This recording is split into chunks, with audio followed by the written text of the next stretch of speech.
everyone. Welcome. Today is a day where it's going to get a little deep, and we're going to talk about feelings. So if you're feeling at all depressed or a little bit of anxiety or stress, then this is the chat for you and for me and for others that are joining us today. So I'm Suzi Picaso. I'm the host of Living Your Best Life Chats, and today we have a special guest. Her name is Kathy Looper, and she is a licensed therapist from the California Christian Counseling, and she has so many great credentials, and I am just so honored to have her with us today. Some of what she has done is from volunteering with women who were incarcerated to creating the first teen homeless shelter in Tulare County. And then she is also certified with Brene Brown, and she'll share with you a little bit more about that. So let's welcome Miss Kathy Looper. Here we go. Hello, Kathy. Thank you for being with us. How are you? Yeah, my pleasure. I'm great. Awesome. All right. Well, tell us a little bit about where you're at today and what you're doing, and because I know you have a lot going on all the time. Well, I have always worked 2 to 3 jobs, but I've narrowed it down to one now. So I have a private practice in downtown Visalia, right on Main Street across from Alejandra's. Okay. So I'm a licensed and married family therapist and certified in Daring Greatly, the work of Brene Brown. And then I also serve on the board of directors for Central California Turning Point of Central California. Oh, excellent. Wonderful. All right. That's a lot. So plus everything else you have with your business. So I'm sure that you stay busy. So today I just have a few questions for you. And then if any of our guests have any questions, feel free to ask. So let's just start off with our first question. And so what do you feel is the difference between anxiety, depression, and stress? I know that's a huge question, but if you could kind of just summarize each one of those. With today, everyone, some schools are open today and others are having students go online. So parents are feeling a little overwhelmed, I guess, during this COVID-19 and pause. So what would you say are some of those feelings or signs that you could see with depression, stress, and anxiety? I think it's easiest to understand the three of those in the sense of progression, with stress being the first stage of progression. So stress is an onset of tension about a situation that is causing some concern, right? And it's pretty mild. You feel a little tension about a situation or subject matter. But then the longer that it lasts and the longer that it goes on, if it's a day, 2 days, a week, a month, then that situation or subject matter can create anxiety. And when anxiety sits in, it begins. So tension will start out with a headache, or you'll feel it in your body physiologically a little bit. But when it becomes anxiety, it's because it's lasted longer, and anxiety is a perpetual worry about something that you just can't wrap your mind around. And so you worry, and you begin to have additional physiological symptoms, sweaty palms that can sometimes lead into an anxiety or panic attack. And the difference between them is how pervasive they are in your activities of daily living. So stress is usually really mild. You can go on, maybe even put it out of your mind a little bit.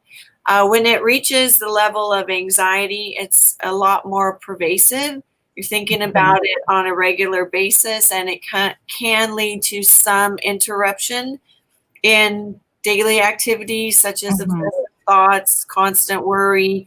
And then the last stage would be depression, right? Where depression is an ongoing feeling of, sadness, sorrow, hopelessness, to where it is now beginning to affect many, many areas of your life. Loss of sleep, loss of appetite, increased appetite, loss of joy, So I would think of it in the sense of progression and Mhm. stages, Okay. if that helps.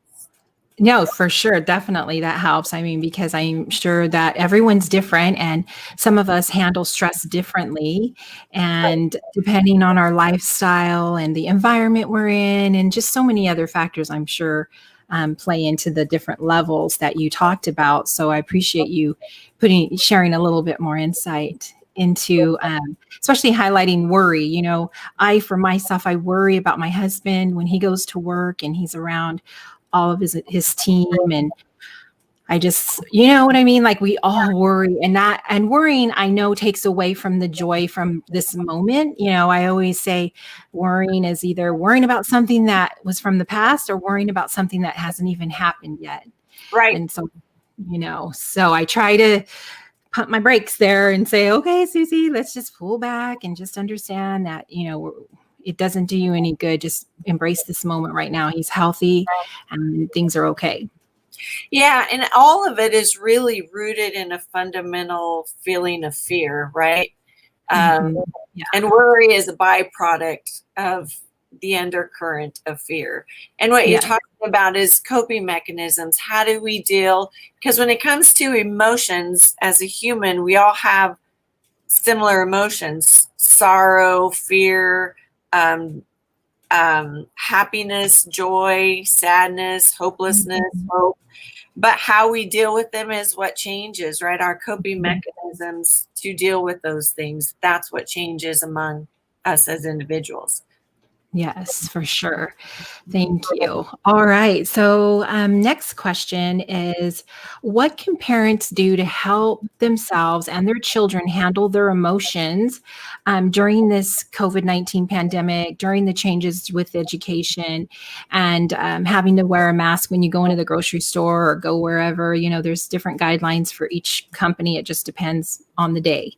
So, Right. what tips would you give to parents or adults that are feeling a little anxious about what's happening right now? Well, I think the first thing I would say is to remember that you are not powerless.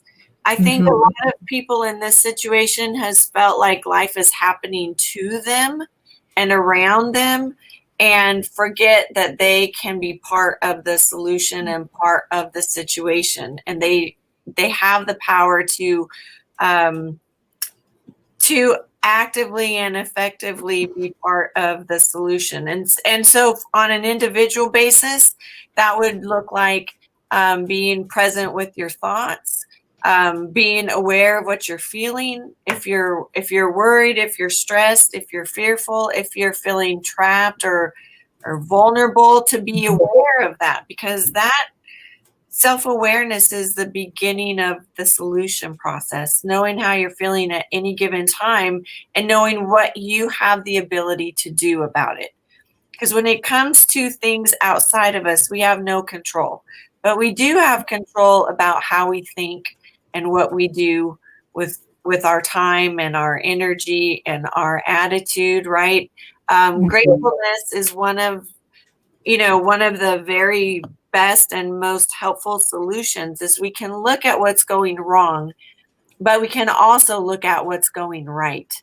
And in Yes. spite of the pandemic and in spite of the closures and in spite of all the shutdowns, I get lots of great reports from families who are getting back to the basics and really Mhm. finding ways to be grateful and reconnecting to relationships that otherwise felt disconnected because of the busyness of life.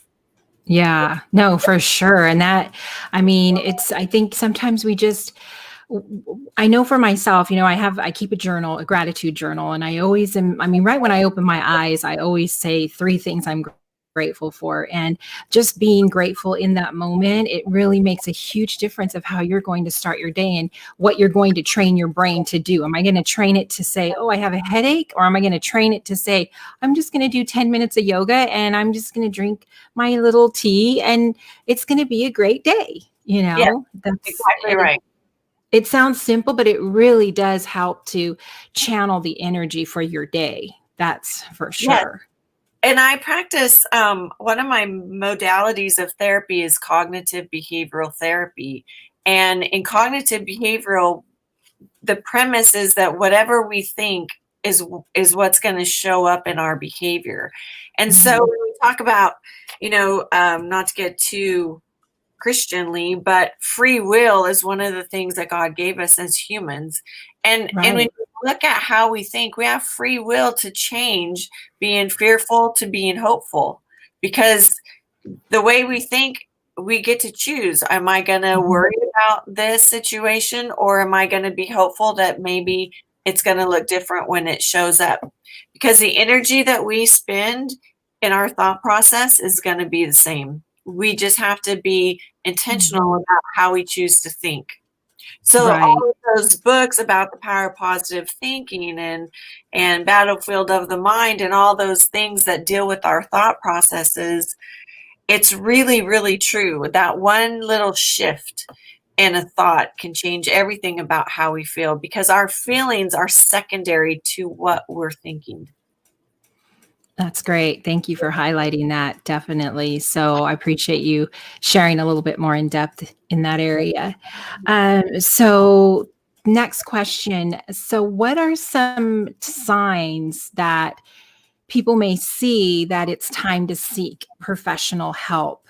Um, we're constantly going, we're constantly, I got to get this done, I need to do that, oh, I'm getting a rash, I'm just, oh well, that's normal, or I'm feeling, a little bit more tired than usual, but it's because it's so hot, or I'm taking 3 naps instead of just one, or never taking a nap. So I mean, like, these different changes may be happening, and sometimes we brush them off as that's just part of life. But sometimes we have to recognize to say, okay, now's the time that I probably need to speak with a professional. What are some signs or things that you think people may be helpful for them to pay attention to?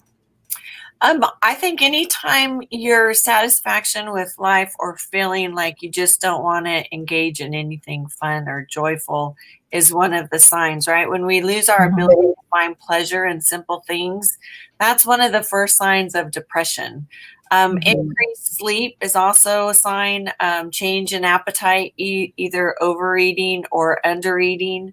Isolation, withdraw. So we see that with kids a lot. Kids withdraw. Mhm. They stay in their room a lot. They're on their phones a lot. And definitely kids particularly are really struggling. I know that adults are, but I think Mhm. adults have a little bit more freedom to get out into the world and have social interaction with colleagues or in the workplace or friends, where children really aren't getting that. School was that source for them. Right. So there definitely has been an increase in kids who have been having suicidal ideation, totally withdrawing, not knowing how to think about this pandemic and when or if life will ever get back to normal. Um, Mhm. so I would say number one for self evaluation is monitor whether or not you're feeling like you have nothing to look forward to, whether or Mhm. not you're noticing that you are isolating or withdrawing more than normal, sleeping more than normal. And if you're worried about your children, um, pay attention to what they're saying, because people will really tell you what's going on with them if we listen. And if Mhm. they're withdrawing and not talking to you and spending a ton of time on social media, I would definitely monitor that and pay attention to that. Yes, for sure. Thank you. Great point. So, for those that are watching right now, if you're finding value in this, please hit the like button. And don't forget, if you're on YouTube, to subscribe and hit that little bell so you can get notifications of our next chat. And if you have a question right now, please, write them in the comments, and then that way we can answer them for you before we finish up. So, I appreciate all of our guests being here today. So, thank you, Kathy.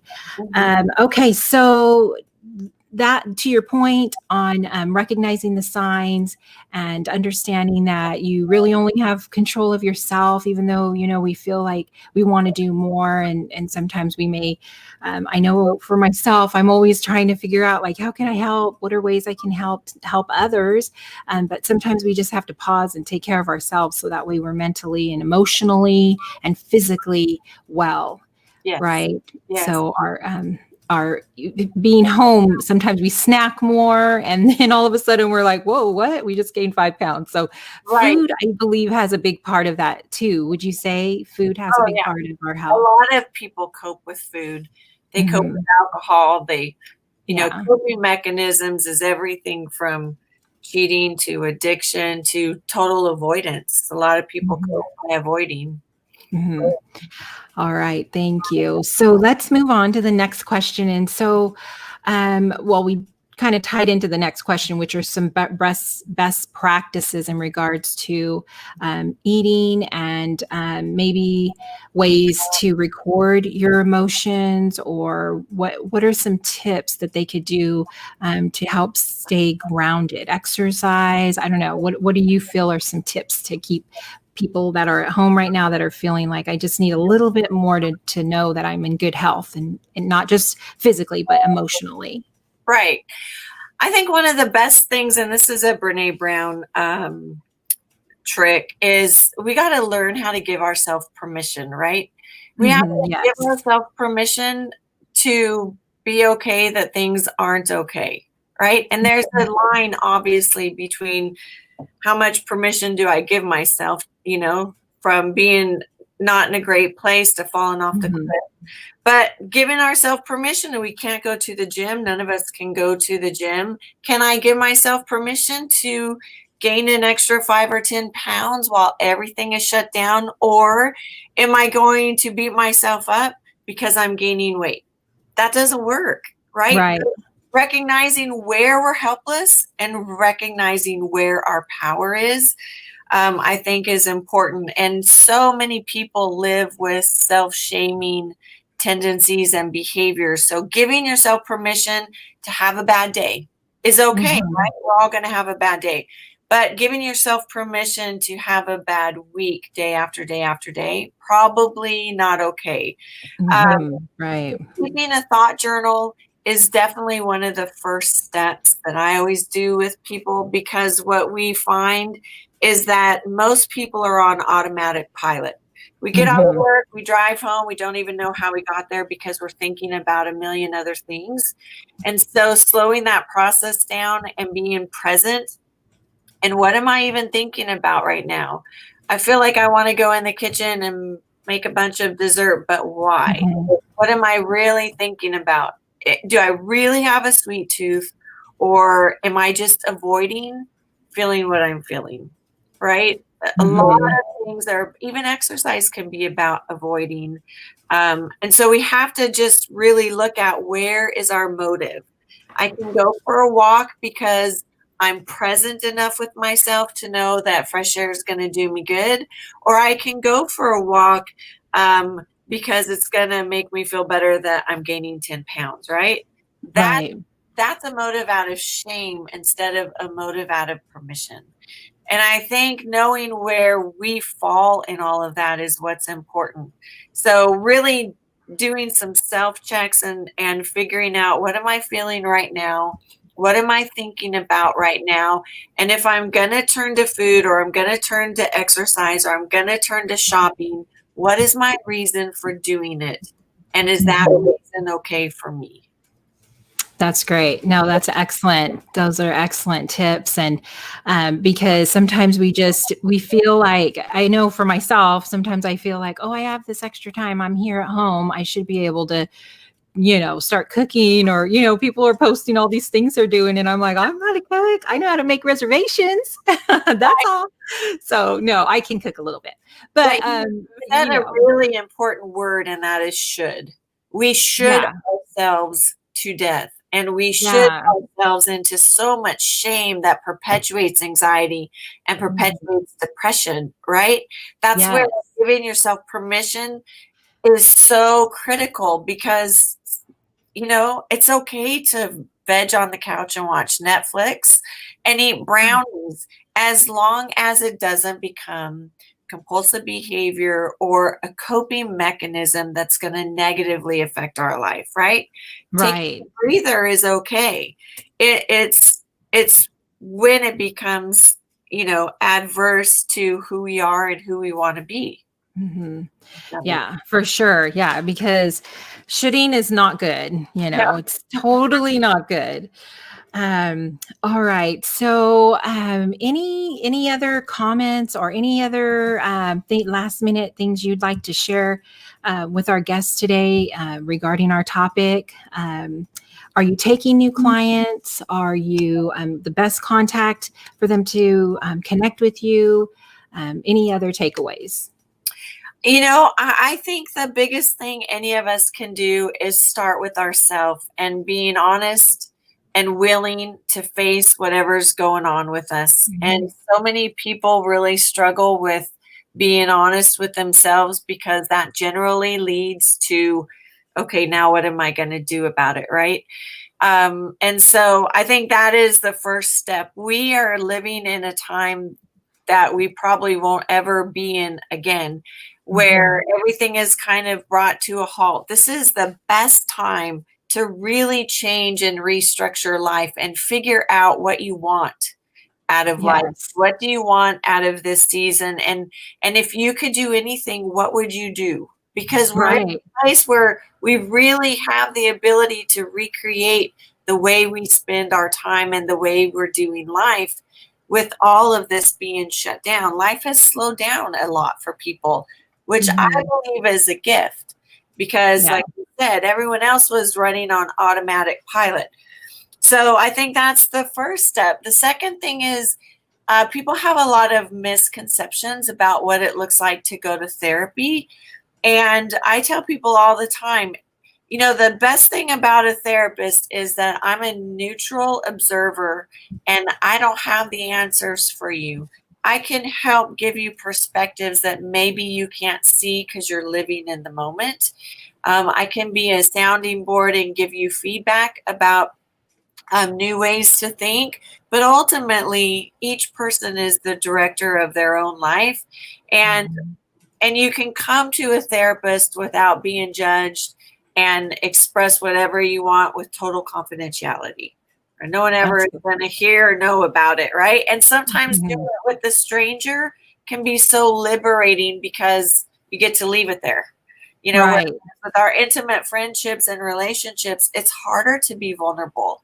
Mhm. So that's what I would say is really give yourself the opportunity to talk to somebody. Mhm. It's not that scary once you do it once. I am taking new clients. I'm booked about 2 weeks out, so there is a little bit of a delay in being Mhm. able to get in. But there are some wonderful therapists in Visalia and Tulare County overall that if I can't get people in, they can get people in. Mhm. But I would say it's a really great tool for self-care. That's great. And so you're offering them in person as well as online, or what are you only offering online counseling right now? Where I are their options? I do online and in person, and I leave that to the client. If they want to come Okay. in person, when the pandemic started, a lot of people were online because they were concerned, but as time has gone on, people need human connection. And so most of them are opting to come in person, but I still have I still have a good group that is seeing me online.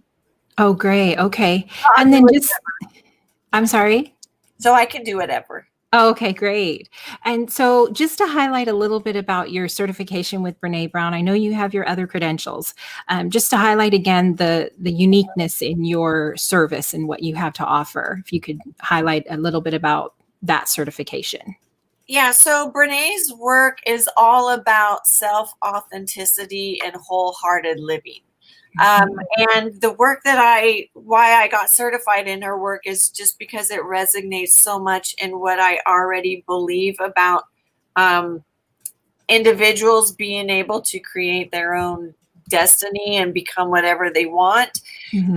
But her work is all about shame resilience and vulnerability and being able to live from the inside out. Because what we all find with people is who we are in our heart is not always how we project on the outside. Because Mhm. we've all been hurt. We have defense mechanisms. We have walls up. We have tons of boundaries in place, which boundaries are good. Um, But the vast majority of human beings have had traumatic, painful, hurt experiences in their life. And so they learn how to cope in this external way that is not reflective with who they really are in their heart. And so Brené's work is all about getting to who a person is and helping them walk that process out to where it reflects in everything that they do. That's wonderful. That is so true. And I know, I watched that movie, Saving Mr. Banks. Did you watch that Yes. movie? Love it. And the analogy that they use of how when we're hurt as a young child or something happens, like you said, we're just going through life through the emotions, but then we've held on to something from our past. And that's caused us to react a certain way when really that's not even us. Right. And I know, well, for myself, I'll be celebrating 13 years sober this year in October. And I just remember, like, I was just like the life of the party and just having the best time ever. And then when I would drink, I don't even know who I was. It just came at me a different way. My father was an alcoholic. I come from a family who social drank, but I just wasn't wired that way to be able to handle it the best way possible. And so it just was not me. It wasn't from my heart. So I loved how you used that analogy and that point, because sometimes we have these issues that we suppressed, or we just thought, oh, well, that happened in the past. But really, it's still at the surface when we make decisions or bad choices. Oh yeah. And I think it's really ambiguous grief. And I see a lot of people that are still struggling with grief that was never resolved because something happened, their heart got broke, someone betrayed them. And so because we don't have a way to fix it, we have to accept it, or we have to bury it. And it's not easy to do. Disappointment, where does disappointment go? It has no place to go, so we bury it, right? And so part of the process is working through some of that stuff, because it is growing seeds. If it's buried in your heart, it is manufacturing something on the outside. Yeah. It's trying to grow roots, and we don't want that. We need to move through that part in our life, even though it's hard. We just don't want to get stuck in that space. Right. So so great content and great information. Thank you, Kathy. Yeah. So I appreciate you being here today. For those that were on our chat today, again, if you want to get a hold of Kathy, you can connect with her on californiacounseling.net, or you can find her or connect with her through her email, which is Kathy at californiacounseling.net, and she can answer any questions for you. Plus, she's on all social platforms. I believe you're on Instagram, correct? Is it under California Counseling? And yes. Then are you on Twitter or any other social media? I'm on Facebook under California Counseling, California Christian Counseling probably, and then Twitter, Kathy Looper. But I wanted to just quick add, I am a Christian-based therapist. Some people like that, some people don't, but I am a Christian-based therapist. So I just wanted to make sure people know that if they do want to reach out, that's what they're getting as well. Yeah. Okay. No, thank you. And it's not for everybody. So I wanted to make sure they knew. Yeah, no, for sure. Thank you. All right. Well, I appreciate you being here, friend. I know we've been friends for a long time. I'm so proud of all of your accomplishments and you just bringing joy and helping others. I love that about you. You've always been someone who just cares so much, but you always take action. And I think that's what makes you so unique. So thank you, Kathy. Thank you, Susie. It was a pleasure. Have a great day. All right. You as well. Talk to you soon. Bye.